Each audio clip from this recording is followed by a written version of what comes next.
Bonjour. Dans cette vidéo, je vais présenter la notion d'association de résistance. Il existe trois types d'associations: en série, en parallèle et l'association mixte. Commençons par l'association en série.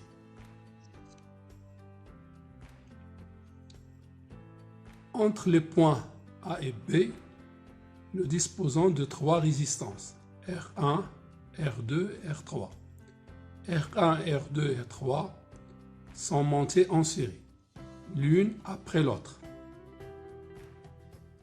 Ils sont traversés par le même courant I. Donc I est commun et sont soumises à une tension U. Donc aux bornes de chaque résistance, on aura une chute de tension.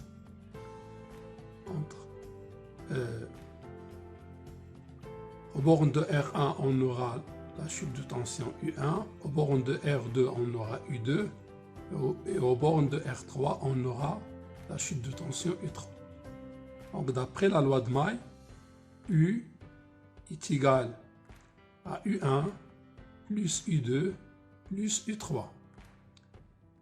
Et comme U1 est égal à R1 fois I, et R2 et U2 égale R2 fois I, et U3 égale à R3 fois I, on peut écrire que U égale à R1 fois I plus R2 fois I plus R3 fois I. On a dit qu'ils sont traversés par le même courant. Donc, on peut écrire que R1 plus R2 plus R3, c'est-à-dire la somme, multipliée par I égale à U. Cette somme-là, R1 plus R2 et R2, je l'ai appelée R indice équivalent. Donc on peut dire aussi que cet ensemble constitué de ces trois résistances forme un seul dipôle, R équivalente,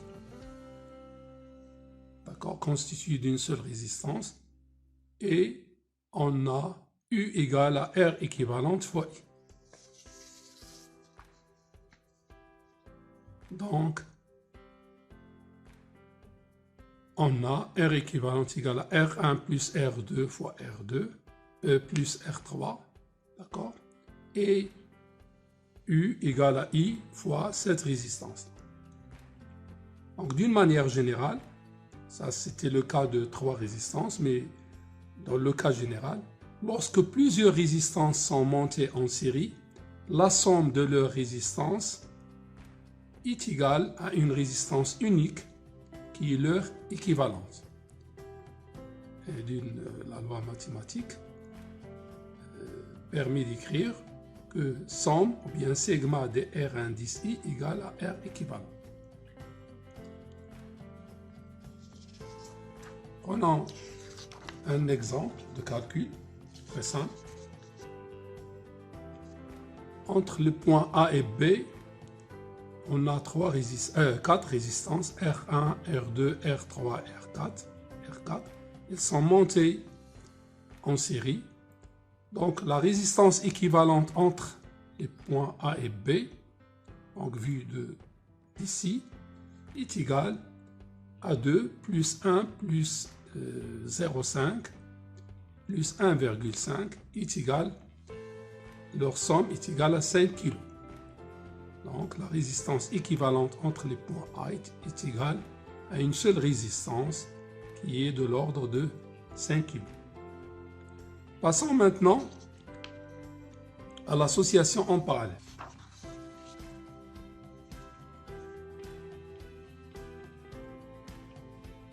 De même, on a entre A et B trois résistances, R1, R2 et R3, mais cette fois-ci, ils sont montés en parallèle.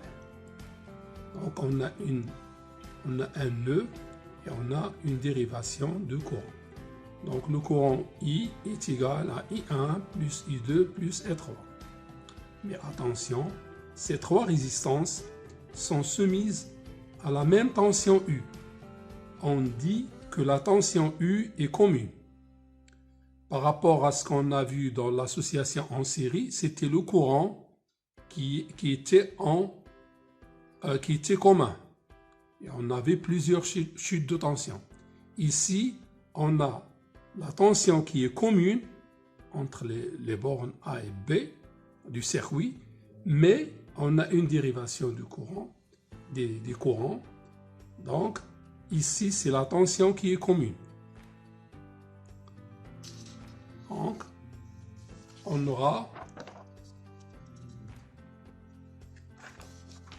ici, comme vous le voyez,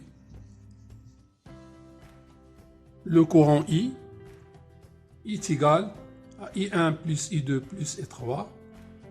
Donc, I est égal à cette tension-là divisée par R1, U divisé par R1, plus le courant I2 qui est égal à U sur R2. De même, I3 est égal à U sur R3. Comme la tension est commune, on peut mettre en facteur U. Donc, facteur de U, facteur de 1 sur R1, plus 1 sur R2, plus 1 sur R3. Donc, le courant global I est égal à U multiplié par 1 sur R équivalente. Donc, le dipôle ici, constitué de trois résistances, est équivalent à un seul dipôle, pardon, les trois dipôles sont équivalents à un seul dipôle que j'ai intitulé R équivalente. Il sera traversé par le même courant global et soumise à une tension U. Donc, on a cette résistance-là, et à l'inverse de cette résistance est égal à l'inverse de la somme des trois résistances. Bien. Ça, c'était le cas de trois résistances montées en parallèle. Et dans le cas général, on peut dire que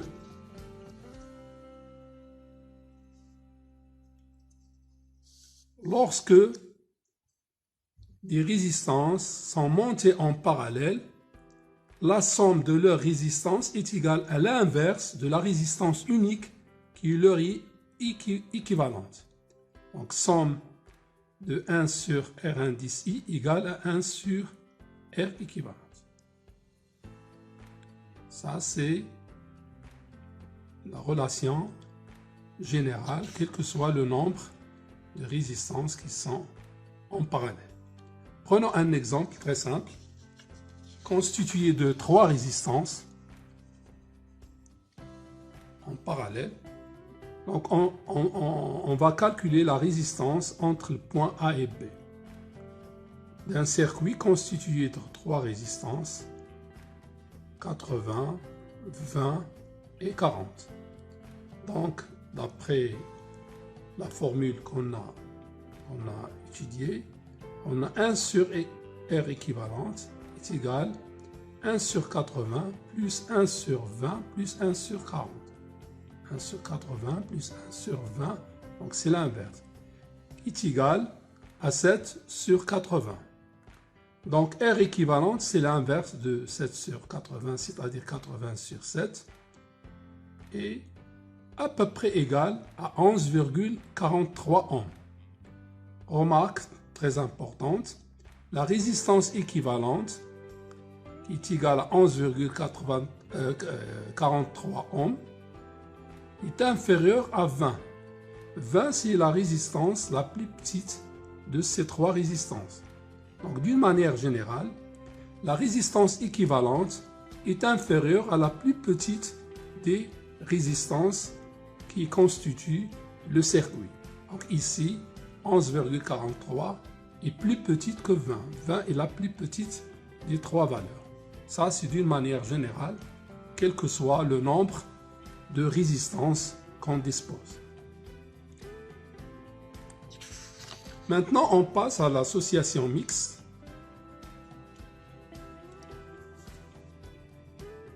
Il n'y a pas de formule à retenir pour ce genre d'association, puisqu'il existe plusieurs possibilités. Et ici, à l'aide d'un exemple, je vais montrer une technique de résolution. Donc la méthode consiste à repérer des points, d'accord, et de faire un calcul d'une manière simplifiée. Donc entre ce point-là et ce point-là, la résistance équivalente ici, R2 en parallèle avec R3, nous donne R2 multiplié par R3 sur la somme, en série avec cette résistance-là, qui est R4. Et la résistance entre le point F et G est une seule résistance constituée de R5 en série avec R6.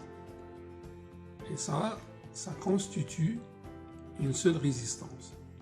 Donc la résistance équivalente entre le point C et B et la résistance de R2 en parallèle avec R3 en série avec R4, le tout en parallèle avec R5 qui est en série avec R6.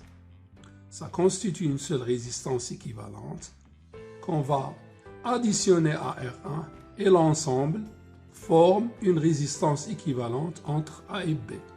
Donc R équivalente 2 en parallèle avec 3, c'est R2 fois R3 sur la somme R2 plus R3.